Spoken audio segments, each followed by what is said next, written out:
250 தான் வந்து ஃபில் ஆயிருக்கு.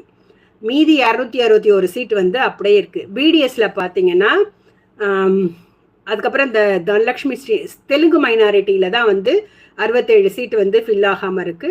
ஸோ அப்படி எல்லாத்தையும் கால்குலேட் பண்ணோம்னா 321 சீட் வந்து அன்ஃபில்டு எம்பிபிஎஸ் சீட்டு.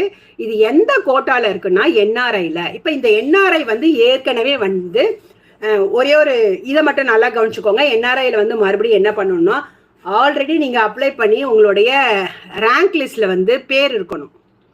அப்போதான் நீங்கள் வந்து ரெஜிஸ்ட்ரேஷன் பண்ணிட்டு மறுபடியும் உங்களுக்கு தேவையான எல்லா டாக்குமெண்ட்ஸும் கொடுத்தீங்கன்னா உங்களுக்கு சீட்டு கிடைக்கும். புதுசாக அப்ளை பண்ணுறவங்களுக்கு எந்த ரவுண்டில் எங்கே இருந்தாலும் எம்சிசி ஆகட்டும் டிஎம்சி ஆகட்டும் எதில் பண்ணாலும் ஆல்ரெடி உங்களுக்கு ரேங்க் லிஸ்ட்டில் பேர் இருந்தால் மட்டும்தான் அடுத்த ரெஜிஸ்ட்ரேஷன் அடுத்த கவுன்சிலிங்கில் பார்ட்டிசிபேட் பண்ண முடியும். அதுக்கு ஃபர்ஸ்ட் ரெஜிஸ்ட்ரேஷன் ரொம்ப முக்கியம். ஸோ அது